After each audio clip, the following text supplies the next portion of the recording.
perder a sua identidade.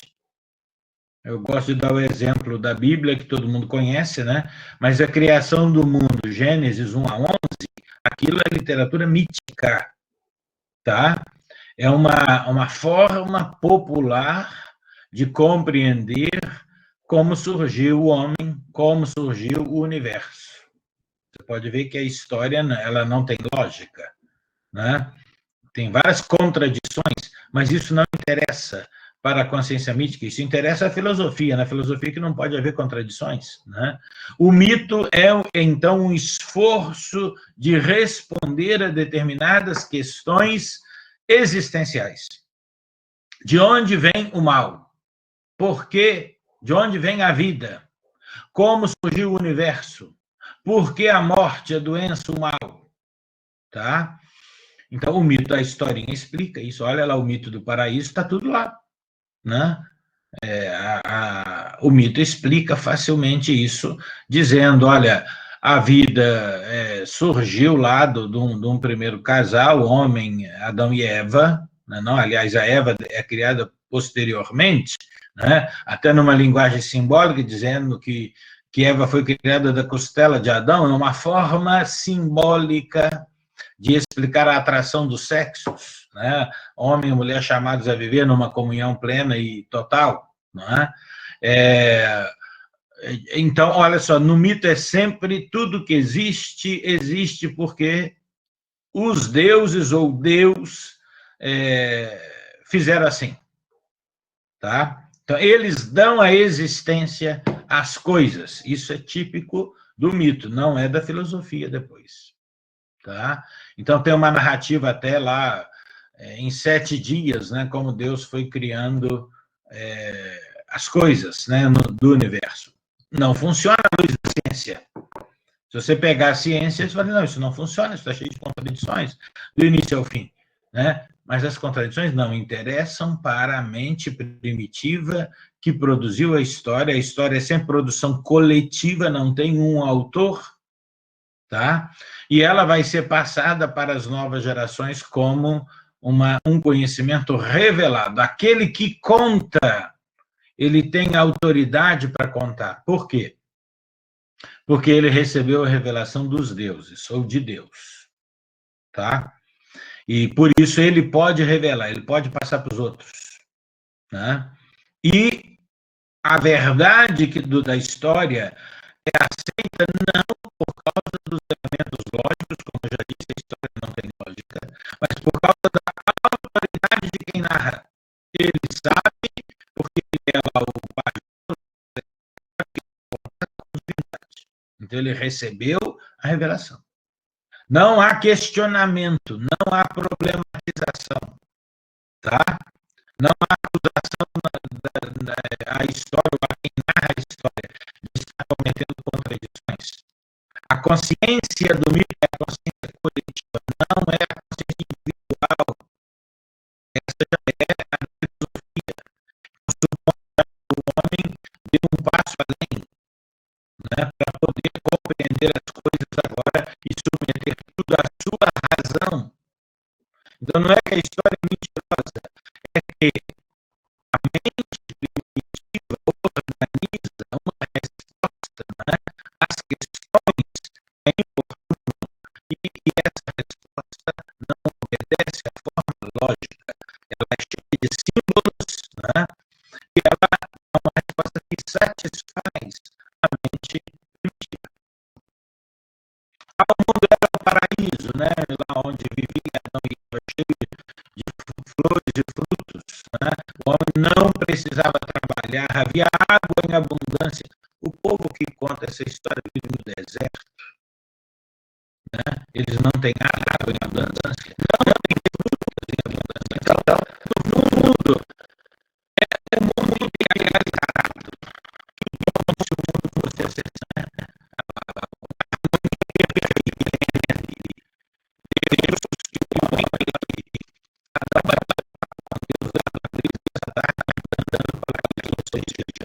Depois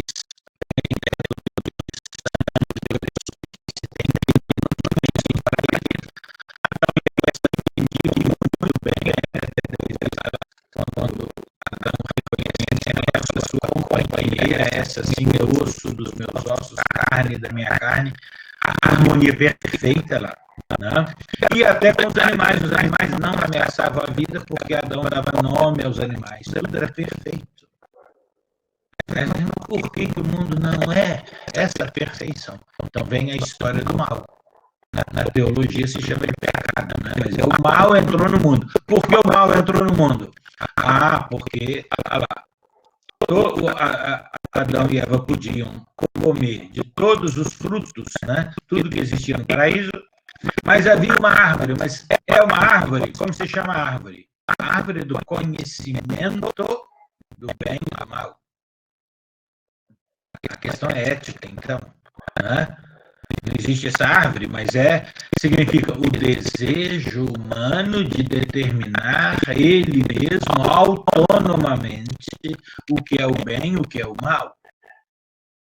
E por causa do desejo humano de autonomia, nós erramos. Podemos errar. Não? Adão desobedeceu, levou toda a natureza. Então, foi introduzida uma desarmonia naquilo que era totalmente harmônico, naquilo que era comunhão plena.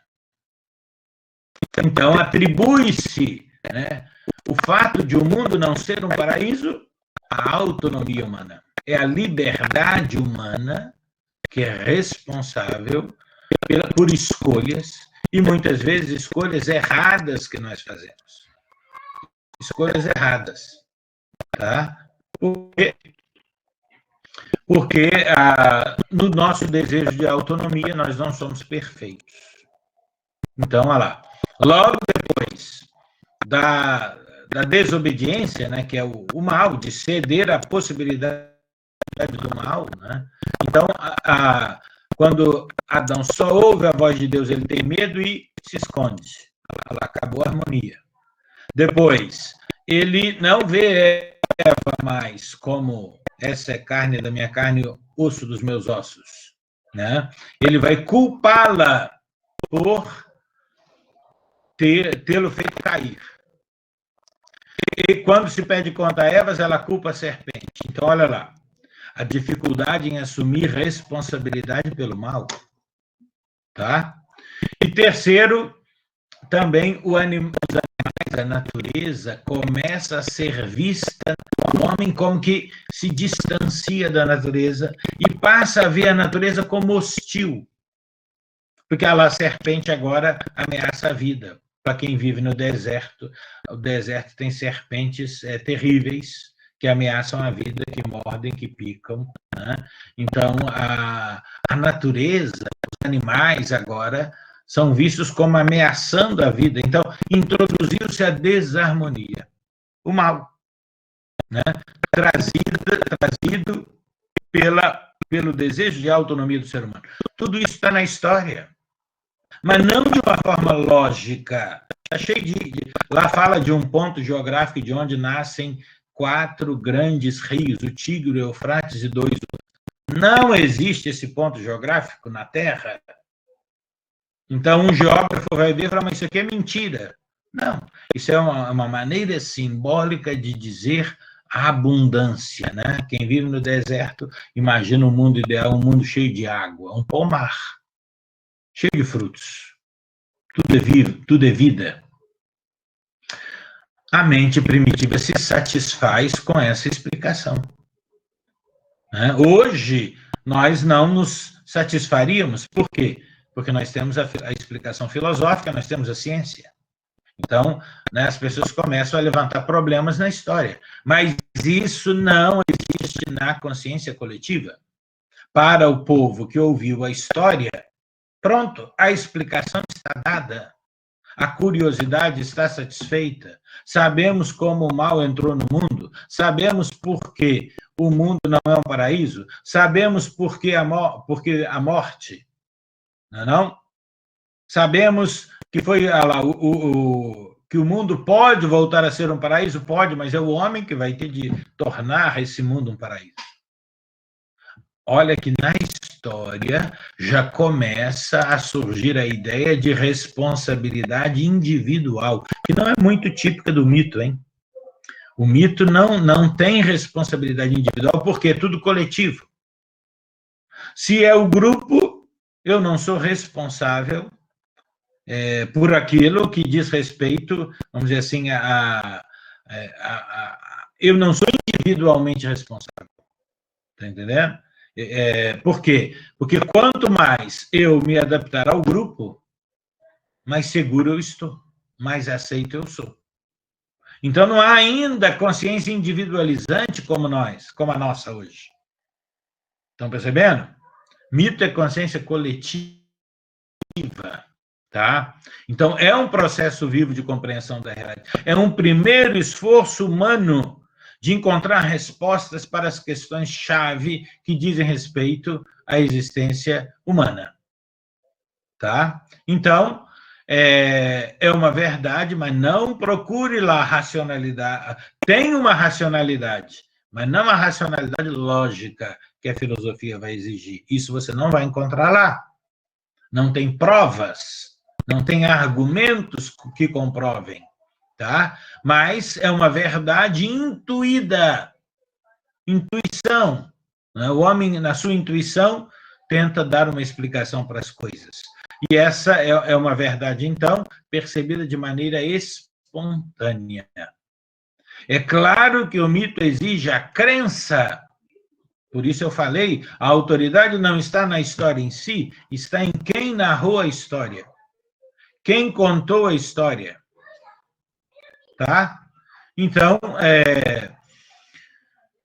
o mito é uma intuição compreensiva da realidade, uma forma espontânea de o homem se situar no mundo. Então, se você quiser compreender uma tribo indígena, olha as histórias dela. Os antropólogos fazem isso. E através das historinhas, né, dos elementos simbólicos que estão lá, ele vai procurando isso aqui, responde a quais questões. Qual é a realidade vivida por esse grupo? Mas é uma realidade ainda pré-reflexiva, porque reflexão já é filosofia. Não? Está ligada muito à busca de segurança. As emoções, o homem se sente inseguro no mundo que ele não pode compreender, para o qual ele não tem explicação. Então, olha lá, como explicar o terremoto, a tempestade, o furacão que destrói tudo, que mata? Ele vai entender como a ira dos deuses, então é preciso apaziguar a ira dos deuses para que ela não nos destrua. Então, o mito dá uma certa segurança para viver no mundo e lidar com as questões do mundo.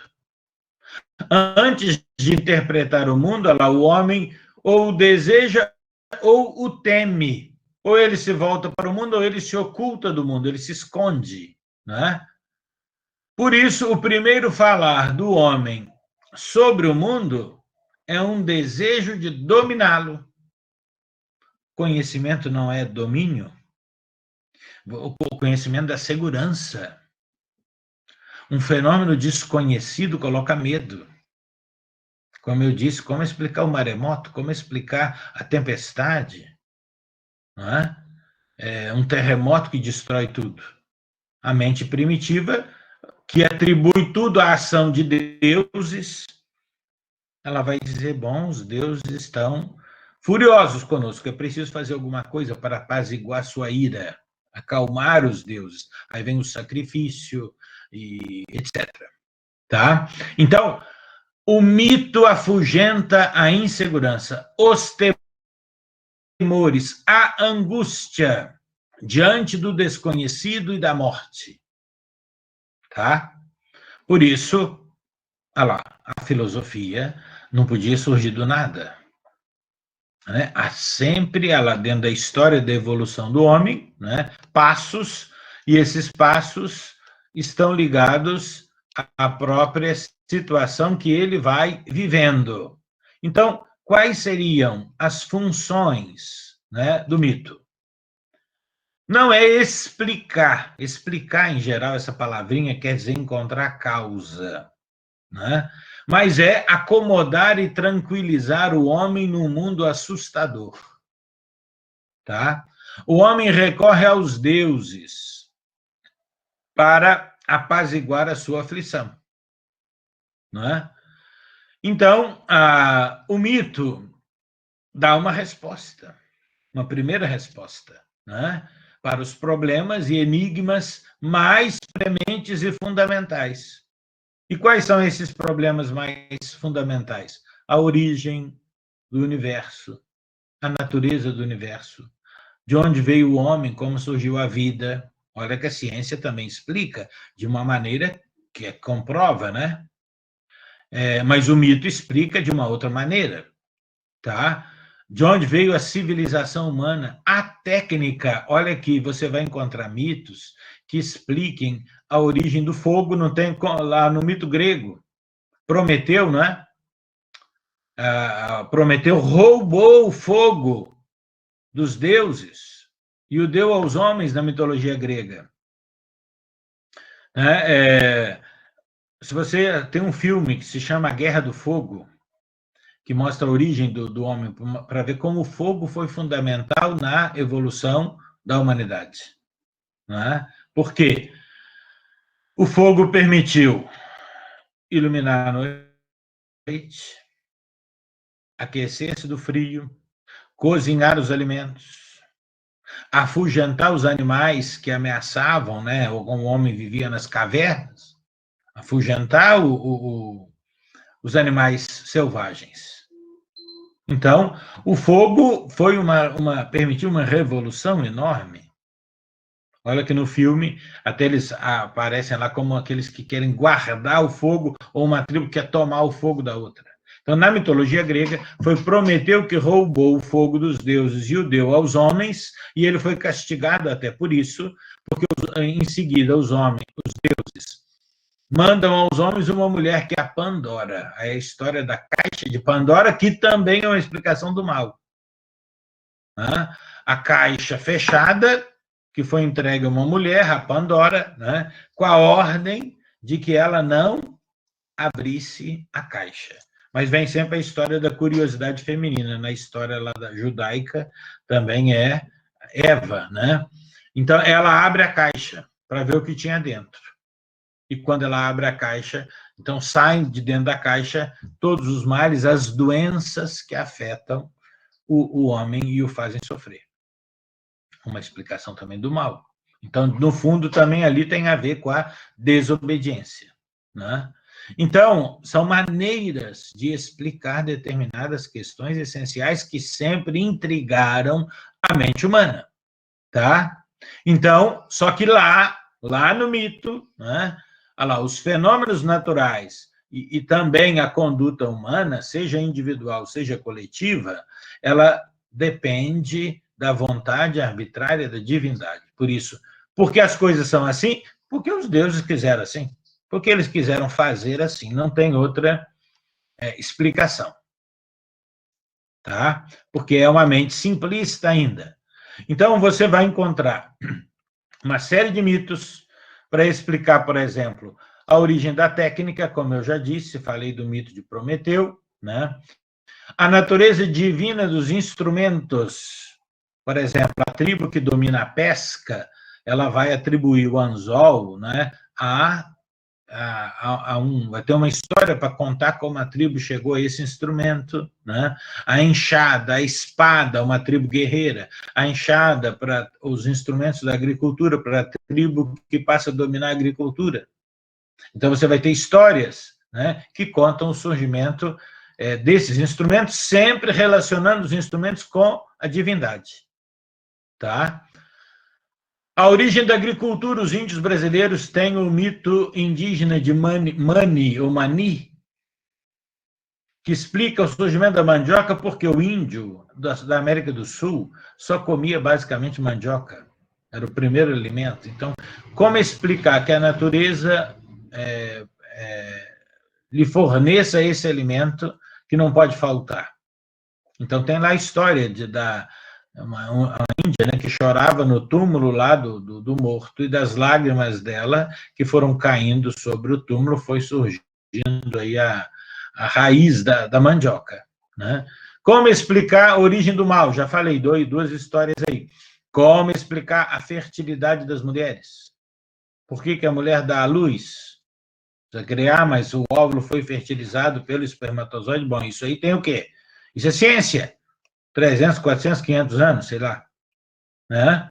Então, na Austrália, por exemplo, tem os Arunta, né, um povo aborígene, que dizia que as mulheres ficavam grávidas quando elas passavam por determinadas regiões do deserto, onde ficava o espírito dos mortos, tá? E esse espírito dos mortos entrava no ventre delas. Então, elas ficavam grávidas. É uma forma mítica de explicar a fertilidade das mulheres. Não precisa ir muito longe. Se você for lá em Tefé, na Amazônia, não tem a história do boto? Ficou de bobeira na beira do rio, noite de lua cheia, né? Aparece o boto e aí as mulheres ficam grávidas. Então, quando não se sabe quem é o pai, né, se diz foi o boto. Né? Então, olha lá, são recursos da consciência coletiva, tá? O caráter mágico de danças e desenhos que eram registrados nas cavernas, tá? Para quê? Você pintar uma caçada que foi boa, né, garante o sucesso de caças futuras. O maior estudioso, talvez, não sei se alguém o superou até hoje, o maior estudioso de mitos é um filósofo romeno chamado Mircea Eliade. Tem os livros dele todos em português, tá? Chama O Sagrado e o Profano, História das Crenças e Ideias Religiosas. Tem um monte de livros. Ele era talvez acho que o nome que mais se dedicou na filosofia a estudar os mitos e as crenças religiosas, as religiões primitivas, tá? E ele diz: uma das funções do mito é fixar os modelos exemplares de todos os ritos e de todas as atividades humanas significativas. O mito não pode ser, porque ele é conhecimento revelado, ele só pode ser transmitido às novas gerações dentro de um ritual. Senão ele perde o aspecto de sagrado. Entende? Então tem um ritual em que as novas gerações vão ser iniciadas, né, nos mitos, naquilo que é a verdade que pertence à identidade de um grupo. Tá? Então, por isso, a verdade sagrada ela não pode ser transmitida fora de um ritual sagrado. E quem o transmite é a pessoa que é responsável pelo sagrado, o pajé, o sacerdote, tá? o poeta lá, que é encarregado de transmitir para as novas gerações as histórias míticas. Tá? Então, também o ritual tem a ver com o homem imitando os gestos exemplares dos deuses. É como se ele quisesse atrair o favor dos deuses. Tá? Então, também o ritual, olha só, o ritual tem o poder de atualizar um acontecimento que se deu lá atrás. Tá? Lá atrás. Né? Por quê? Se ele não for atualizado, as gerações novas perdem o contato com ele. E aí ela perde a sua identidade. Olha que todas as religiões têm rituais. Todos os anos eles se repetem, não é assim? Você tem Páscoa, você tem Sexta-feira Santa no cristianismo, né?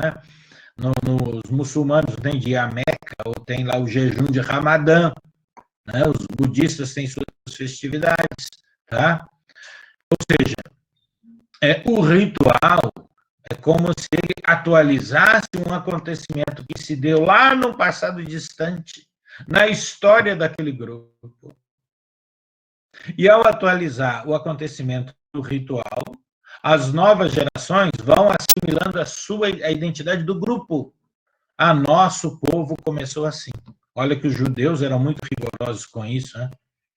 A Páscoa, que celebrava a libertação da escravidão do Egito, o pai tinha de reunir na Páscoa toda a família, matar lá um cabrito, né?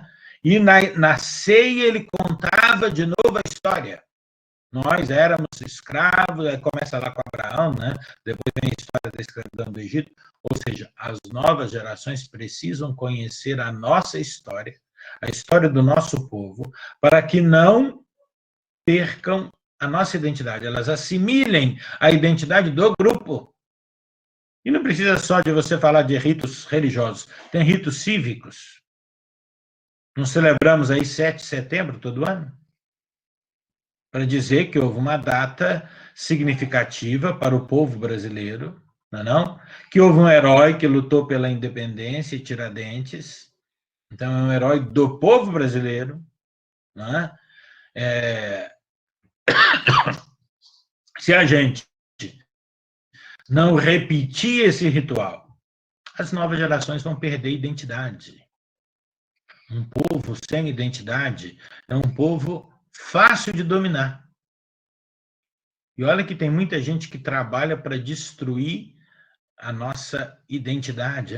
O brasileiro não sabe direito quem ele é, não conhece a sua história. Né? Aquele incêndio aqui no Museu Nacional do Rio de Janeiro queimou 200 mil livros sobre os índios do Brasil, suas línguas, sua cultura. 200 mil livros. Para mim, aquele incêndio foi criminoso. Isso é apagar a história do Brasil. Para os que querem nos dominar e nos dividir, jogar uns contra os outros, nada melhor do que um povo que não conhece sua história, um povo que não tem identidade, ele não sabe quem ele é. Ele renega as suas origens. Nós temos a ver com os nossos índios. Aí agora, né, querem matar, querem exterminar os índios. Então, nega-se a nossa origem indígena, nega-se a escravidão. Aí você vai dizer o que é um acaso, né, que 52% dos brasileiros sejam de origem africana? Foi por um acaso, não? Um povo que não conhece a sua história é um povo apto a ser dominado por qualquer império. Tá? E há forças de fora que atuam muito fortemente para destruir a nossa identidade, a nossa cultura. Tá? E isso está mais vivo do que nunca agora, no Brasil. Então, por isso, olha lá, a nossa identidade tem a ver com as nossas histórias de origem, tá?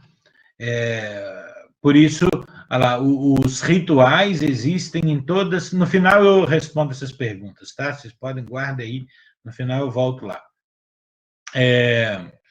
Então, por isso a presença dos rituais, eles não morrem. Nenhuma sociedade acaba com todos os rituais, porque ela tem a ver com a sua identidade, sua história. Quando você conta as histórias para as crianças, você está querendo já que a criança vá assumindo uma identidade. Quando você conta aquilo que são as histórias do grupo, folclore, isso é fundamental, né? As crianças têm de conhecer, não ficar lendo Harry Potter. Harry Potter é da história dos Estados Unidos.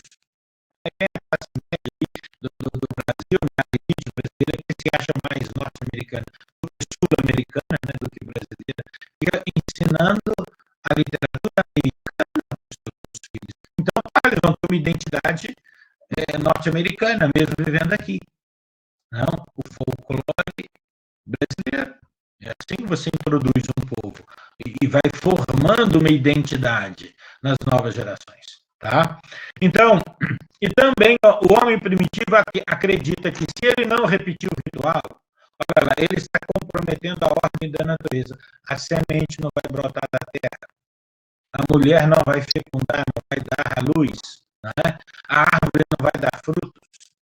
Até para atrair boas colheitas, a ideia do sacrifício, etc. O homem age sobre o mundo. Olha aqui, tem que entender o mito como esse esforço do homem, não só de compreender o mundo, mas também de tentar ter sobre ele um certo domínio, porque todo o tempo ele percebe que isso escapa ao seu controle, tá? Então ele tenta, através da magia, através da religião, através dos ritos, ter um certo controle sobre o mundo à sua volta, sobre a realidade, tá? E acredita que se ele não repetir esse ritual, que aquilo que os fatos naturais não vão acontecer, não vão se dar, tá? E também nós temos ritos também que marcam passagens da vida, né? Mas isso já é uma coisa mais próxima de nós, né? Por exemplo, batismo introduz o recém-nascido na comunidade religiosa da qual os pais fazem parte. Casamento. Você tem um ritual para marcar, você não é mais solteiro, agora pertence ao mundo dos casados. Você tem até o ritual aí do trote, né? Entrou na universidade. Não? Então, os ritos marcam também determinadas etapas ou mudança no seu estado ontológico. Era pagão, agora é cristão, era solteiro, agora é casado, era vivo, agora é morto. Ela tem as exéquias. As exéquias. Né? Por quê? Você tem de se despedir daquele que deixou de pertencer ao mundo dos vivos agora. Um dos problemas aí da pandemia é que as pessoas não podem se despedir dos seus entes queridos, né, que morrem.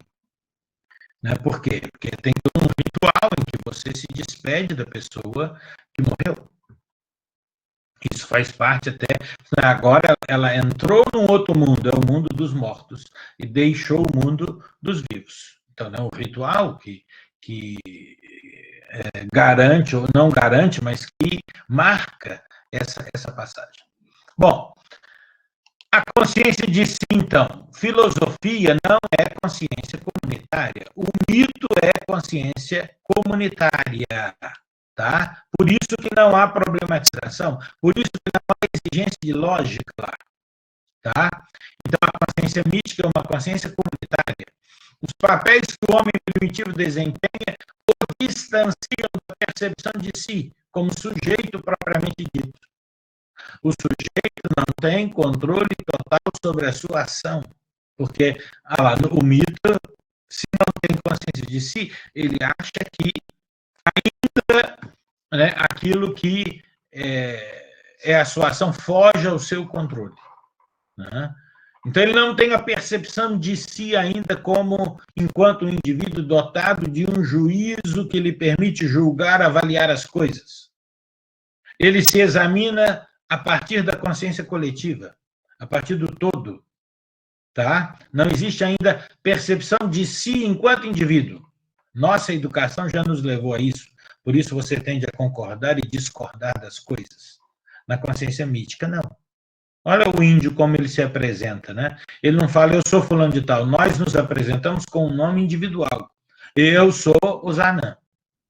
Né?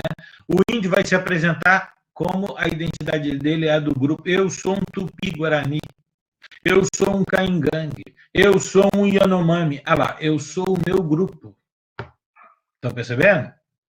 Isso é identidade, consciência comunitária. Primazia do coletivo sobre o individual. Não se trata de ausência de consciência, mas de uma consciência em situação. Tá? Extrínseca e não intrínseca. O eu se afirma pelos outros. Quanto mais eu me afirmar pelos outros, melhor, porque eu sou o melhor aceito dentro do grupo. Bom, mas isso tem consequências, a consciência comunitária, que é o dogmatismo. Né? Você não questiona o mito. A história é contada e ela é aceita como sendo revelada. Bom, o preço disso é que a consciência mítica é ingênua, desprovida de problematização, de crítica. Quem ouve a história a aceita silenciosamente, tacitamente, e obedece os rituais. O indivíduo deve se submeter, então, sem crítica, às normas da tradição. Daí o tabu, o que é o tabu? Né? Em geral, é uma proibição religiosa, ela não pode ser transgredida de modo nenhum, e se alguém a transgride, ele deve ser punido pelo grupo. Por exemplo, uma tribo que proíbe a caça de um determinado animal, do qual ela se acredita descendente. Então, esse animal não pode ser caçado. E se alguém o caçar, bom, aí ele atrai desgraça para todo o grupo. Então, o grupo vai tomar as providências contra ele. Em caso também de transgressão, os rituais para restabelecer a ordem ou a comunhão perdida. Né? Porque você precisa, quem transgrediu a ordem e ameaça a comunhão, precisa se restabelecer, precisa se reabilitar perante o grupo. Então, os rituais de perdão, os rituais de reconciliação, os rituais de purificação. Os judeus tinham o bode, né? O bode expiatório. Daí vem a expressão, né? Aquele que paga pelos outros. Né? O bode era trazido lá no ritual penitencial, o povo como que transferia os seus pecados, né, para o bode. E o bode depois era solto no deserto e ia desaparecer, levando consigo todos os pecados do povo. Era um tipo de ritual de purificação. Assim o povo tentava se libertar da culpa de ter transgredido a ordem das coisas. Tá? Então, olha lá, a força dos rituais. Tá? E nenhuma cultura dispensa os rituais, sejam mais religiosos ou mais profanos, todas elas têm os seus rituais. Tá? Bom, o mito está muito próximo da religião, então. Mas a religião também vai sofrendo transformações. Né? Na verdade, aí na filosofia aqui, nós temos que dizer que são os homens que constroem as suas imagens de Deus, porque isso é fruto do conhecimento, ou dos deuses, né? Vamos aí na evolução humana, primeiro foi o politeísmo, e depois apareceu o monoteísmo, tá? Então, é uma evolução humana. Significa que a religião também está sujeita às fases da evolução humana, tá? Podemos falar mais ou menos, tá? Isso aqui, se você quiser ver em detalhes, vai lá no Durkheim da Sociologia, ele tem um livrinho que chama As Formas Elementares da Vida, um livrinho não, um livrão, né? As Formas Elementares da Vida Religiosa. Ele explica toda essa evolução da religião. Eu vou só dar aqui uns três fases para a gente entender como que a religião também vai seguindo a própria evolução humana, a compreensão que o homem tem de si mesmo, tá? Isso nem sempre foi a mesma. Então, podemos falar de início uma experiência religiosa mais primitiva, como eu disse aí primeiro o politeísmo, então, a multiplicidade de deuses momentâneos, mas como o homem percebe o divino? Aquelas experiências humanas em que alguém é tomado por um gesto excepcional de inteligência, em que ele encontra uma solução para um problema que afeta todo o grupo, em que ele salva o grupo, ou um gesto de bravura excepcional, né? Para os grupos, para a mente primitiva, isso é essencial. Então, isso vai ser visto como os deuses te deram a coragem, os deuses te deram a inteligência, né? Os deuses te deram a capacidade da decisão certa na hora certa. Então, a primeira experiência humana da religião vai ser justamente essa, né? Da multiplicidade de deuses que se manifestam através de dons excepcionais dados aos humanos. No segundo momento, podemos falar do surgimento do sentimento da individualidade do divino, dos elementos pessoais do sagrado. Bom, é claro que O homem vai evoluindo, a organização da sociedade, ela vai se tornando cada vez mais complexa. Tem a própria divisão do trabalho diferente, entende? A divisão social do trabalho, o que é a atividade do homem, o que é da mulher, não? Isso depende de cada sociedade. E aí, dentro dessa divisão social do trabalho, cada atividade humana vai ter o seu Deus. Então, você tem lá o Deus da guerra, para atrair vitória na guerra. A deusa da agricultura, fertilidade em geral tem a ver com a mulher, então, a da agricultura são, em geral, deusas, né? Por quê? Porque ela vai atrair boa colheita. Senão, a tribo vai passar fome. Entende? Então, cada atividade humana está ligada a um Deus funcional. E cada gesto humano, cada ação humana, cada ato, tem um significado religioso. Então, o homem deve recorrer a divindades que vão protegê-lo. Deméter, por exemplo, ela era a protetora dos ritmos das estações e das colheitas. Afrodite, entre os gregos, era a deusa, a protetora das atividades amorosas, que é ter sorte no amor. Então, ela invoque a Afrodite.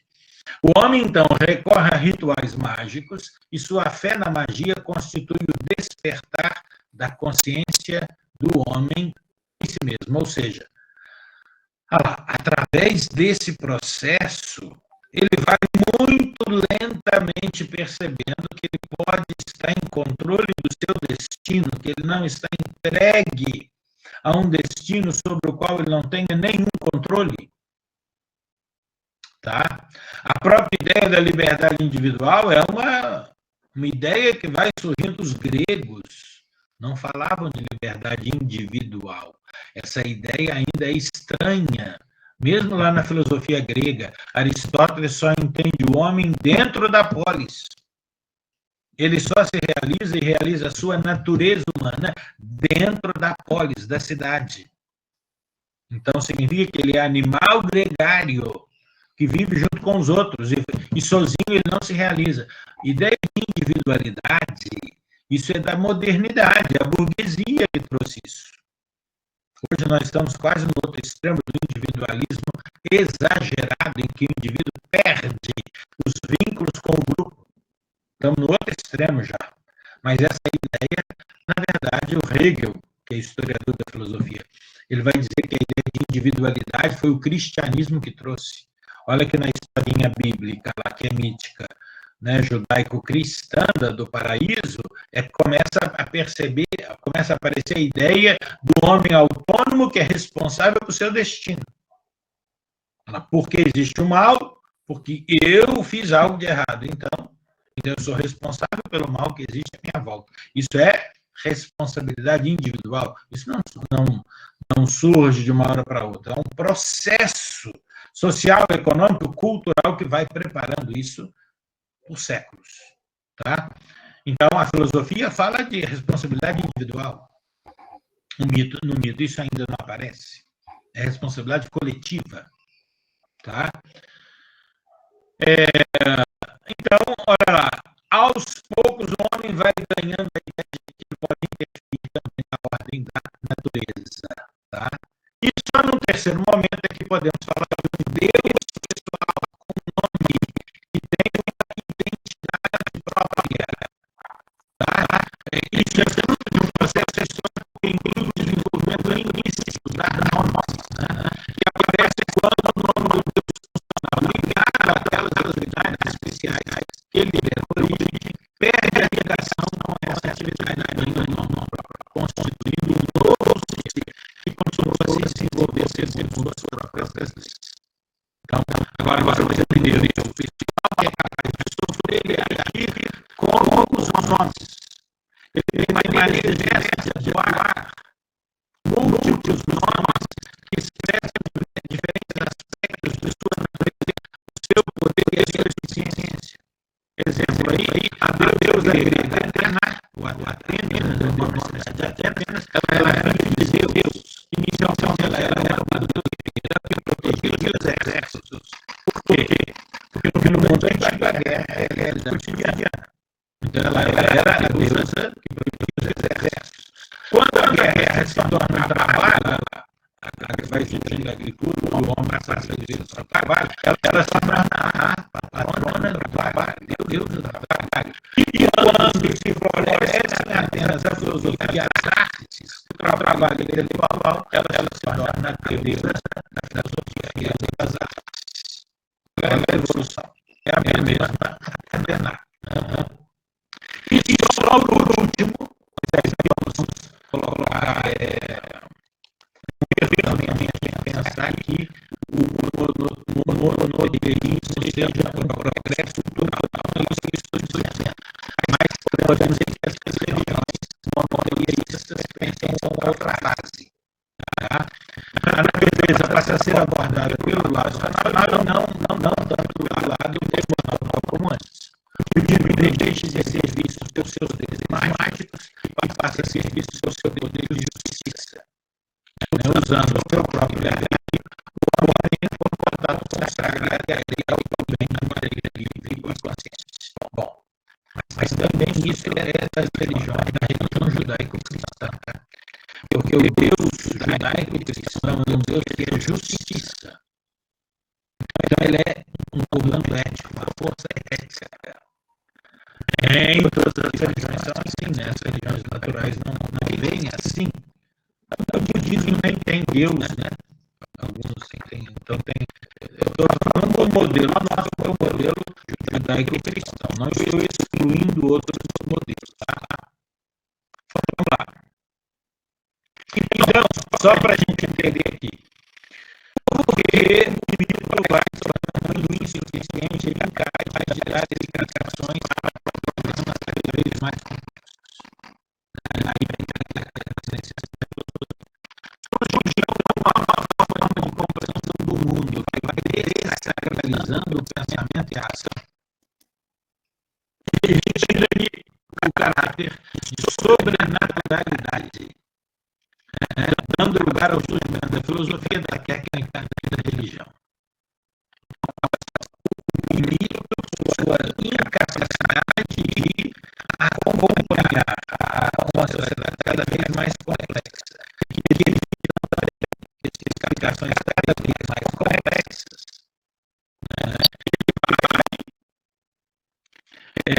ser insuficiente. Então, vai surgir uma outra situação que não é sagrada, é a filosofia, é a razão. Mas é um processo lento. Então aí vem a ideia, as coisas seguem leis precisas e rigorosas, necessárias. Junto com a ideia da necessidade, a ideia de permanência ou constância, porque os fenômenos não dependem da arbitrariedade dos deuses, como o mito pensava, mas agora há um caráter de permanência nesses fenômenos. Então, se há um caráter de permanência, eu posso encontrar as leis que regem os fenômenos. A essência ser uma maneira de ser constante e permanente. Filosofia busca essência. Essência é o caráter permanente das coisas. Aquilo que uma coisa é, apesar de suas possíveis mudanças de aparência ou estado. Então, a essência é o permanente, o imutável, face ao inconstante, imutável das aparências.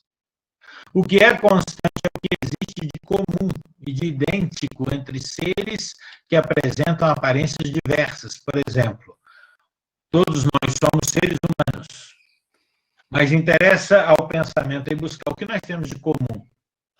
A ideia de essência, então. Não? O que qual é o elemento comum? Então, a racionalidade é um dos elementos que nós temos em comum. Tá? Então, embora de aparência física diferente, uns que são grandes, pequenos, gordos, magros, loiros, brancos, negros, mas todos temos uma essência comum. O pensamento busca o que temos de comum e, de certa maneira, deixa o diferente de lado. Tá? Vários cavalos um grande, um negro, um branco, um gordo, um magro, né? São cavalos, então tem uma essência comum. O pensamento busca a essência comum. Para os gregos, a razão se opõe ao que é dado pelos sentidos. Por isso que a filosofia tende, pelo menos a platônica, tende a desprezar os sentidos. Tá? E vai ficar mais com o pensamento, com o conhecimento inteligível.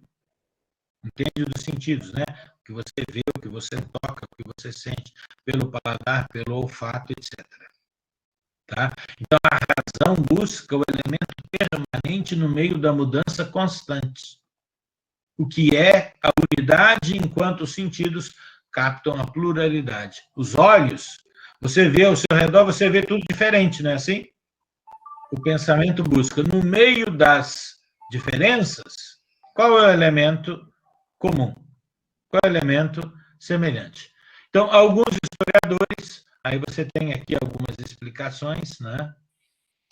Alguns historiadores consideram o aparecimento da filosofia um milagre grego. Se alguém lê o texto da Chauí, você viu essa teoria do milagre grego, né? Que é muito pouco provável, como se a filosofia tivesse surgido por um milagre entre os gregos. Não, é mais fácil você imaginar um processo lento e gradual em que os gregos, tendo contato com outras civilizações, foram operando algumas transformações sobre esses elementos que eles receberam desses povos. Tá? Outros ainda que ela resultou de influências orientais sobre os gregos.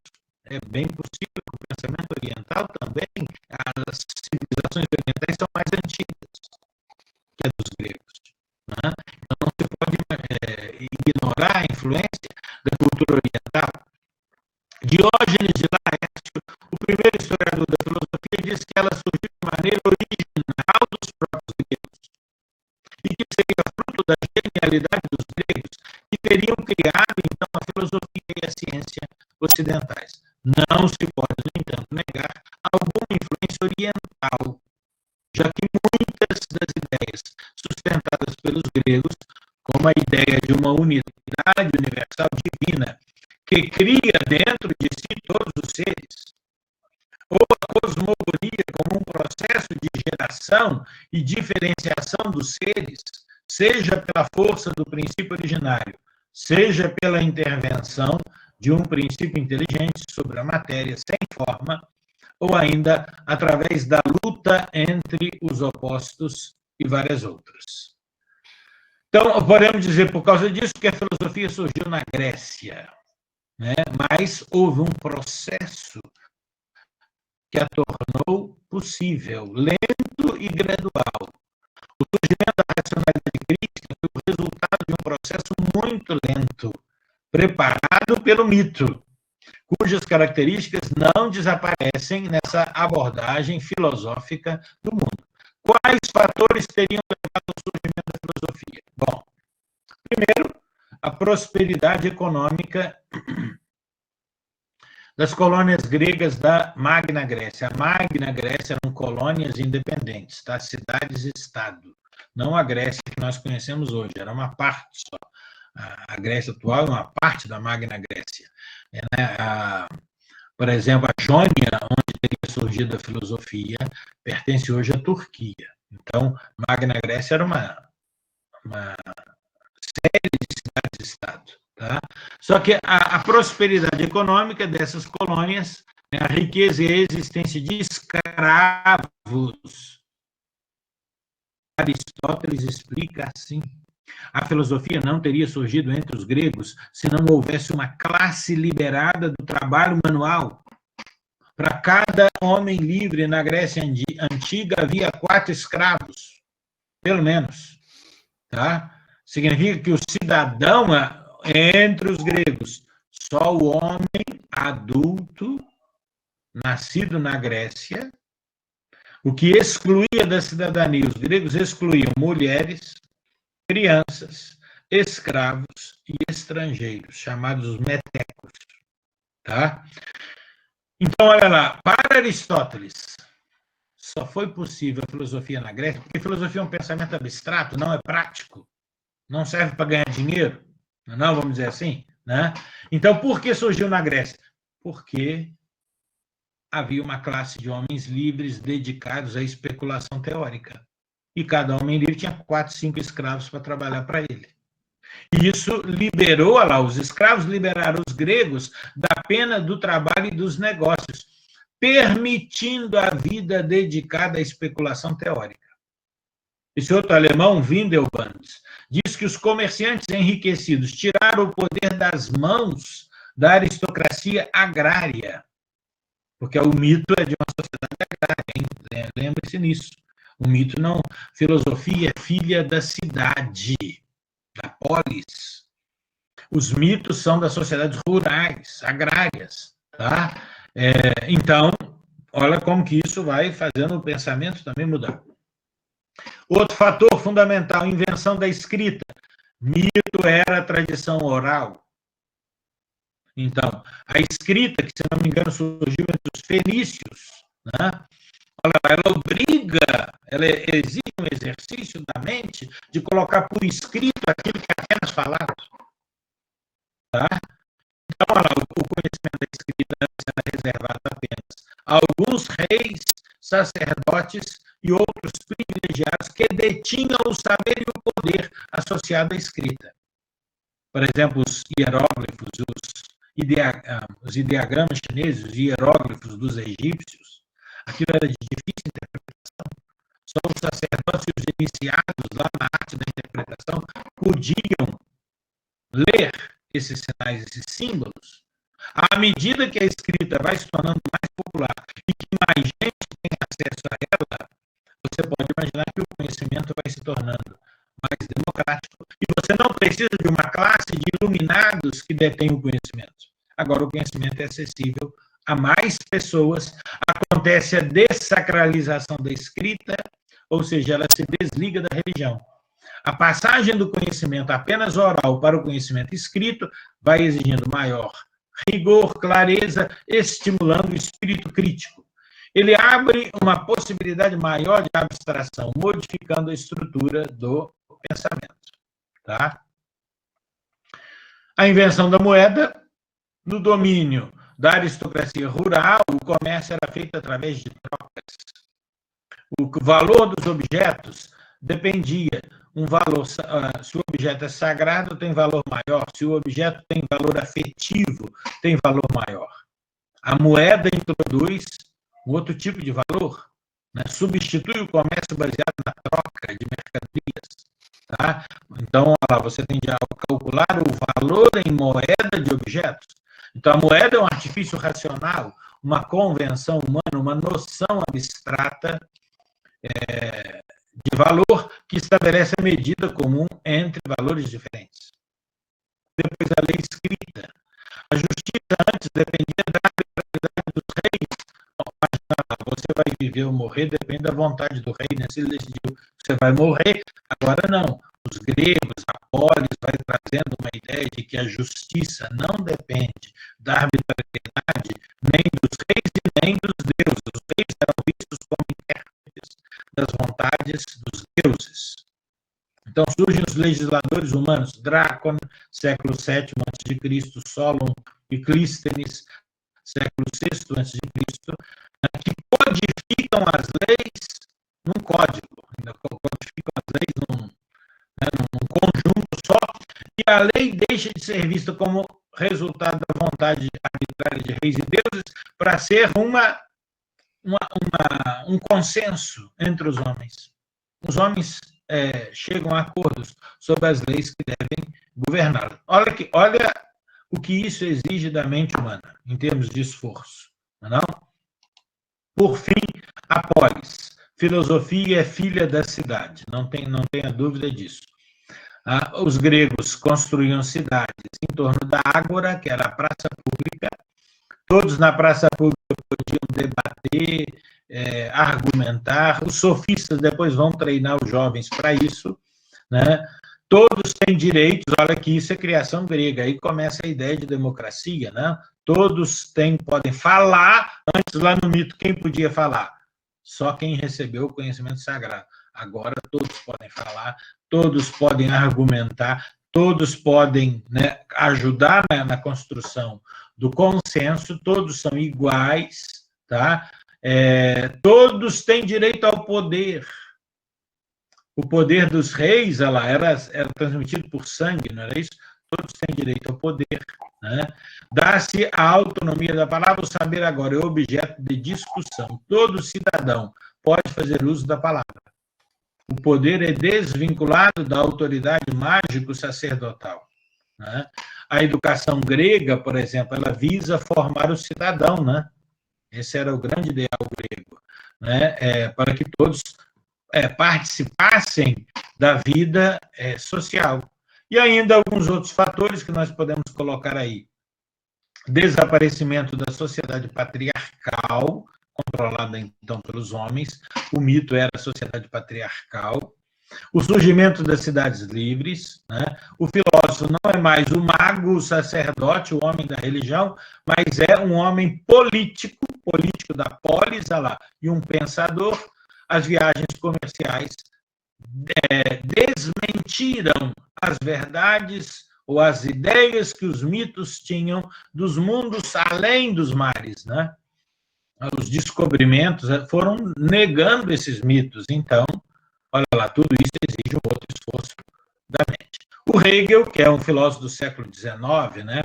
Ele fala em filosofia grega e filosofia oriental, descrevendo a oriental como religião e a grega como ruptura em face da religião. Os orientais não admitem a existência da individualidade, da singularidade, porque só existe a substância universal ou total, o todo, e não o indivíduo, sempre idêntica a si mesma, na qual o indivíduo se dissolve e deixa de existir e desaparece na inconsciência.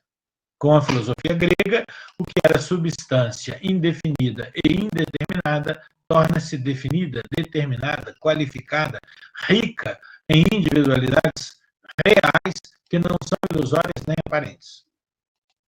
Para os gregos, o ser pode ser visto, nomeado, pensado, porque ele possui formas, qualidades, diferenças, e os indivíduos existem no ser, sem perder a sua individualidade particular.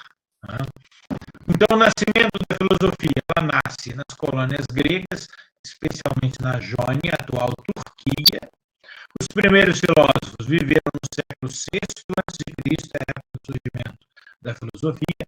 São chamados pré-socráticos, são agrupados em diversas escolas, como a escola jônica, de onde vem Tales, de Mileto era a cidade da Jônia, Anaximandro, Anaxímenes, Heráclito, que nós vamos ver na próxima aula, Empédocles, também a escola itálica daquela região do sul da Itália, Siracusa, de onde vem Pitágoras, a escola de Eleia, se não me engano, também no sul da Itália atual, de onde vem Xenófanes, Parmênides, Zenão, a escola atomista, nós conhecemos a teoria dos átomos de Leucipo e Demócrito, eram pré-socráticos. Suas preocupações eram a elaboração de uma cosmologia, cosmos logos, olha lá, uma explicação do cosmos. A primeira filosofia é a cosmologia, porque a questão é explicar a racionalidade do universo. Os pré-socráticos procuram o princípio de todas as coisas, a arqué, o fundamento no ser. A arqué, acho que é feminino em grego, seria o elemento constitutivo de tudo que existe, a unidade que explica a diversidade. Para Tales, essa arqué é a água, para o Anaxímenes é o ar, para o Demócrito é o átomo, a menor unidade que é indivisível e invisível da matéria. Para Empédocles, ele fala de 4 elementos, terra, água, ar e fogo. Olha que os gregos percebiam isso aqui como se fossem elementos separados, tá? Na química e física do Lavoisier, isso muda, né? Mas é assim que eles percebiam. O pensamento filosófico racional e abstrato recorre, então, a argumentos e não a explicações sobrenaturais. Não vale mais você recorrer aos deuses para explicar um fenômeno natural. O que é natural se explica pela natureza e não pelo divino. Aí é filosofia, então. A filosofia surge de uma ruptura quanto à atitude diante do saber recebido.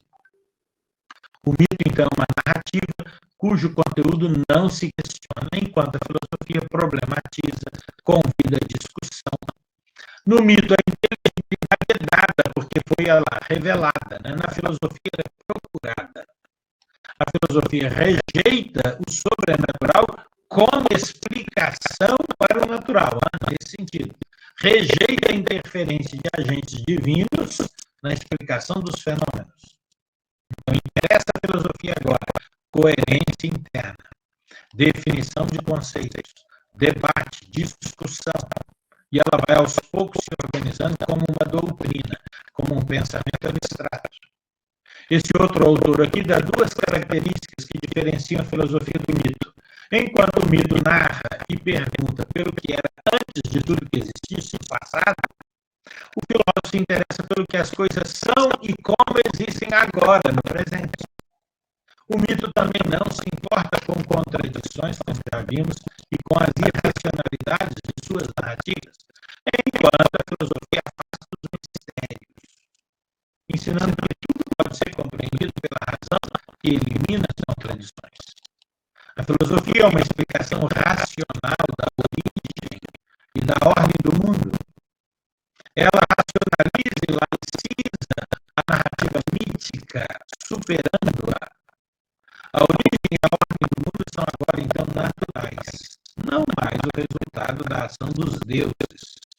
As teogonias, esse nome quer dizer histórias de surgimento dos deuses, e cosmogonias, histórias de surgimento do cosmos, do universo, dão lugar à cosmologia, que é a explicação da ordem do mundo, do universo, pela determinação de um princípio originário e racional, que é origem e causa das coisas e de sua ordenação. Ela procura definir os princípios primeiros constitutivos do ser. Então, a filosofia aborda a natureza, aceitando que ela pode ser racionalmente conhecida e compreendida em seus princípios internos, porque ela é ordenada e estruturada por uma unidade invisível que o pensamento pode alcançar. Um novo conjunto de conceitos ajudam a explicá-la como arqué. Olha esses termos aí, tá? Olhem bem que eles significam arqué, physis, que é a natureza, cosmos, ordem universal, logos, razão, discurso compreensível.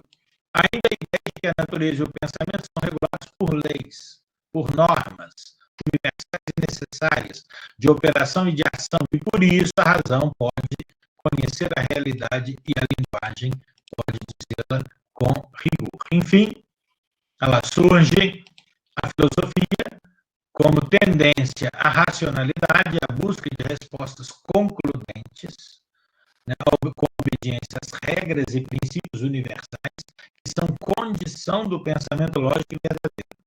A ausência de explicações pré-estabelecidas que o mito aceitava, tendência à generalização, porque a essência é a busca do comum, em meio ao variável e múltiplo, normas, regras e leis gerais. O Jäger, que é o Werner Jäger, outro alemão que estuda muito a origem da filosofia, ele diz: o mito recebe da filosofia a forma lógica, ou a conceituação lógica, enquanto a filosofia recebe do mito os conteúdos que têm de ser pensados. Sendo assim, a história da filosofia grega a progressiva racionalização do mundo presente no mito.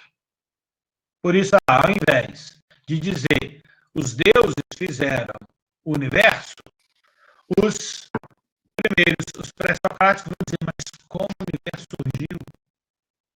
Qual o primeiro elemento? Qual a arqué? Aí o Tales vai dizer que foi da água ou do úmido, porque sem água não tem vida, né? O Heráclito vai dizer que foi o fogo. Outros vão dizer que é o infinito, um princípio só teórico. Agora é o esforço da inteligência tentando compreender como o universo surgiu e não simplesmente dizendo veio dos deuses, os deuses fizeram assim. Deixa eu ver aqui se tem algumas questões. Deixa eu tirar isso aqui, peraí. Tá, vamos lá. Tem muitas aqui, vamos ver se dá tempo aqui. Professor, como a filosofia explica o fato de muitos mitos serem esquecidos ao longo do tempo e outros não? Bom, olha só, o risco de uma cultura se perder é quando ela é dominada ou quando ela vai... uma outra cultura vai se impondo. E aí ela pode perder um pouco dos elementos centrais da sua identidade. Os brasileiros que querem ser norte-americanos e não querem ser brasileiros. Não? Então você vê que, ao invés de ensinar as historinhas do Monteiro Lobato aí, você fica ensinando Harry Potter. Bom, nós somos norte-americanos, não? Ao invés de fazer a festa do Saci Pererê, você faz a festa do Halloween. Não, nós somos, nossa tradição é portuguesa, é a festa junina, é o São João, é o Saci Pererê, esse é o folclore brasileiro. Agora, se uma outra cultura vai se impondo, olha lá, culturalmente também, você vai esquecendo os elementos da sua própria. Esse é o grande problema, tá? Também a religião ela vai perdendo aquele lugar central. Isso se chama secularização da sociedade. A religião não é mais o elemento determinante em muitas sociedades. Tem países em que a metade da população não é religiosa. A Holanda, tá? A Austrália, eu morei na Austrália 3 anos e meio, né? Interessantíssimo. Tem gente que não aceita nada da religião, totalmente ateus. Então a religião vai perdendo prestígio também. E aí vem uma outra explicação mais secularizada. E aí a explicação religiosa vai perdendo espaço, tá?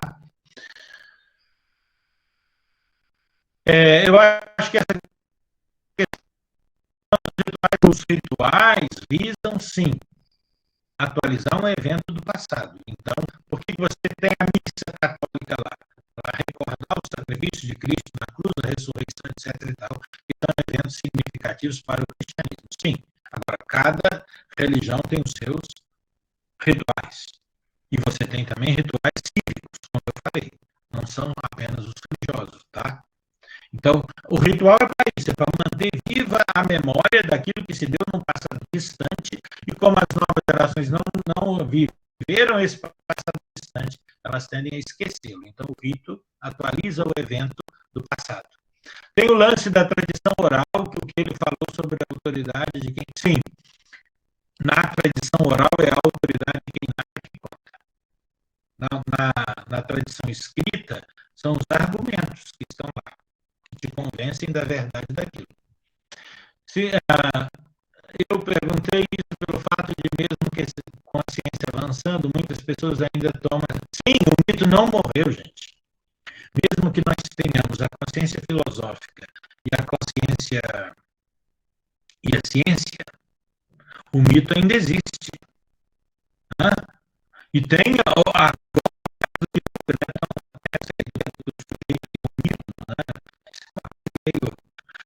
nebulosa, né? Então, o mito não morreu, não. Ele existe concomitantemente com a consciência filosófica, com a consciência científica. Só que o negacionismo aí está levando as pessoas a negar a ciência. Né? Então, mas ele não morre totalmente. É que hoje nós temos acesso a outras, a consciência filosófica, a consciência científica, tá? Mas ele não morreu, está cheio de elementos críticos aí no nosso pensamento. Nesse rito de despedida da pandemia foi quebrado antes de serem encerrados a maior preocupação dos pacientes se despedir. Isso, olha lá. Por isso que as pessoas não sentem muito não poder se despedir. O ritual das exéquias é um tipo de despedida. Né? Aliás, ele não é para o morto, ele é para os vivos, hein? A gente pensa que é para o morto, não é para o morto. O morto morreu, acabou. Ele é para os vivos se despedirem da pessoa. Mas essa pessoa querida agora está partindo.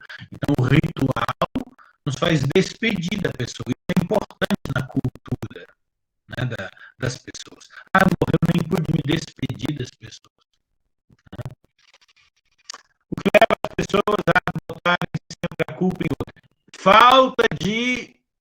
incapacidade de assumir sua responsabilidade pelo mal. Olha lá, Adão joga a culpa em Eva, Eva culpa a serpente, quando nós não assumimos a nossa responsabilidade. Então, achamos que o mal é culpa dos outros, ou de Deus, ou dos demônios, seja lá de quem for. É não assumir a nossa responsabilidade, tá? Não é a filosofia que surge como forma de contextualizar o modelo político. É o modelo político que vai exigindo também a mudança no pensamento e aí vai provocando o surgimento da filosofia. Por isso que eu falei, a filosofia é filha das cidades. Como a polis grega exigia que o cidadão se reunisse para conversar, para discutir, para debater, olha lá, isso exige o uso de argumentos. Isso vai ficar mais claro quando nós falamos dos sofistas, né, na próxima aula. Eles treinavam os jovens para argumentar. Então, tá lá, isso é por causa da cidade. As sociedades agrárias não têm disso. Tá bom? Bom, gente, já estamos quase 9 horas, né? Eu não vou fazer o possível para essa aula ficar dentro de uma hora, senão fica muito cansativo para mim e para vocês mesmo, porque eu tenho outra agora. Tá bom? Vamos lendo aquele texto lá, eu vou colocar mais um. Eu vou colocar o capítulo lá sobre o mito, que você pode olhar isso aí no livro do Marcondes, que tem na biblioteca virtual da UF. Eu acho que tem um texto da Chauí também. Eu vou colocar lá depois na sala para vocês. Tá bom? Boa tarde e até quarta-feira, então, na semana que vem. Tá? Boa tarde. Obrigada, professor. Boa tarde, professor. Obrigada, professor. Bom dia, professor. Obrigada.